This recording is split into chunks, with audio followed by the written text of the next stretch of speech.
wanted to take the time to write a post. I posted about a week ago that, you know, if anybody needed money for a business, you know, I was gonna pick one person, and you know, it was $200. Until now, no one has posted a video on Facebook following the instructions. I'm not upset at all, because at the end of the day, you know, it is what it is. But I could have a whole conversation about that. Someone may say, well, you know, Liberia, people don't have phones like that. What happened to the people that do have phones? You're in Liberia, you know someone in the community, you know your friend in the community needs the money. The least you can say is, okay bro, I'm gonna come to your house, I'll make the video for you. But it speaks about us Liberians. Since I started this journey, I've realized, I've seen so many things, I've realized it, but I mean, it's not going to deter me from what I'm trying to do. But it's also just having compassion, just taking that extra step for your brother or your sister. I can go, I see someone in my community every day I pass, I have a phone.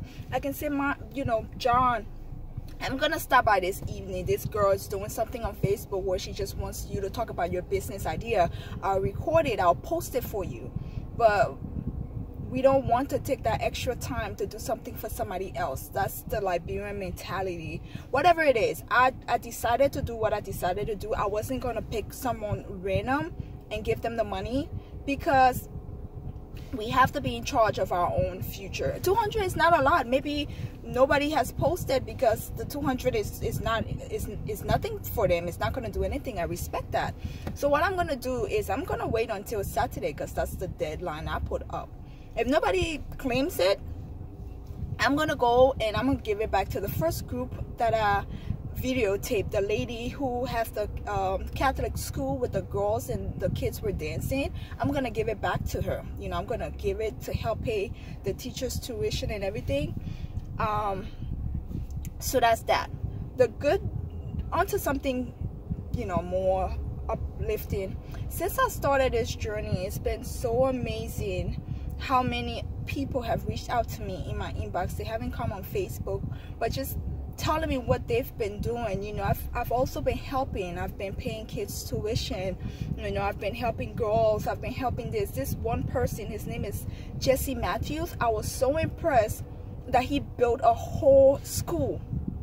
He built a whole school, a Liberian school, government school, without any help from the government or anybody else. I was just so impressed that people are, not a lot, but you have people out there who's actually doing things and making impacts. I've had friends also reach out to me and they're like, I don't do it a lot, but I do it during Christmas time. So I just want to say, keep up the good work. Whatever it is you're doing, however little you're doing, that's the whole idea behind this. It's just to get people moved and to get people inspired to look beyond yourself. It's not just about you and your struggle.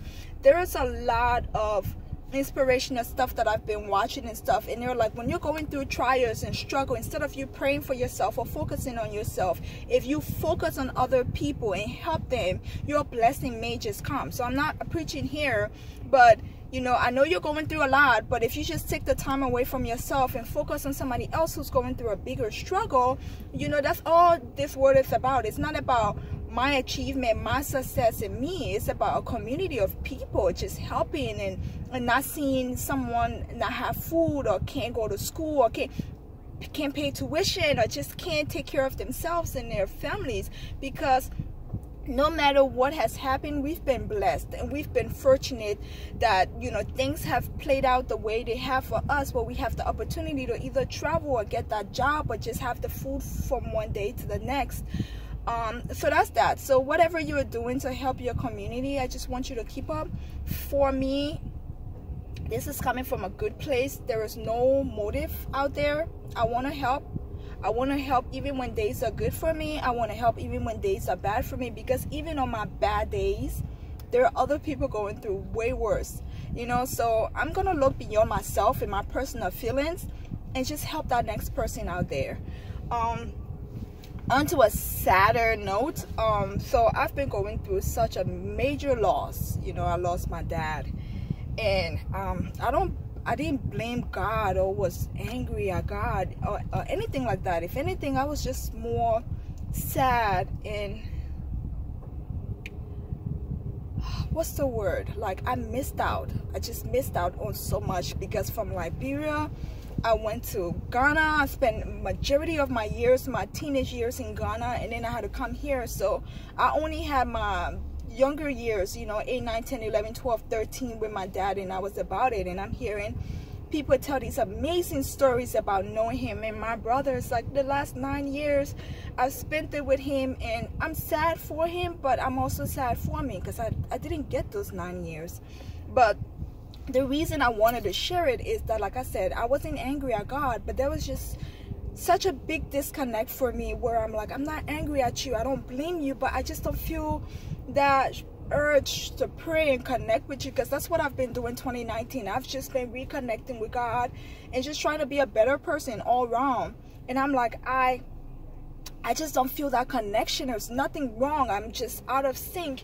And as I was walking my dogs today, this song, and I'm a terrible singer, but this song came to my heart, and it's called, I don't know what it's called. It's like, I praise you in the storm, I will raise my voice. You are who you are, no matter what they say. Every tear I've cried, you hold in your hands. You never left my side, though my heart is torn. I praise you in this storm. And it just related so much to me, because I've cried and my heart is broken, and he's just been here, you know, like, and it just touched me. It just touched me. Now he laid this song on my heart, and I just felt so connected. So I know I went into a sadder note with the whole video, but that's my journey. And I just wanted to say, people grieve in different ways. Just because my dad is passed and you don't see me crying and bawling, it doesn't mean I'm not. And though my dad is passed, it doesn't mean I'm not going to continue whatever I'm doing, because I realize keeping busy for me helps. I still go to work. I cry still, but I still go to work. And I still want to help regardless of what's happening around me. Like I said, on my happy or my sad days, there are people going through way worse. And if you watch this video, you may not, like, I realize I'm not really getting the response that I want, but God is also letting me know, if you get one response, that's the whole purpose of what you're doing. You don't need the masses to like or respond. You're doing it because you're trying to make an impact. So I'm gonna keep doing what I'm doing. You keep doing what you're doing. If you're helping, if it just touched one person to think twice, then my job is done, and I'm gonna keep doing it. You may not see a video come out, you know, helping the next week, just because my family is going through, we have to bury my dad and everything, and it's just not gonna be practical to have my mom go out and do this. So my family's just going through the grieving process. But once, you know, we've taken care of some stuff, I'm gonna get back to making videos and stuff. But I haven't forgotten about the kids back home. I haven't forgotten about anything. I can't really do much right now with what's going on. But I thought I'd put the video out there because I wanted to hit a few points. Alrighty, bye.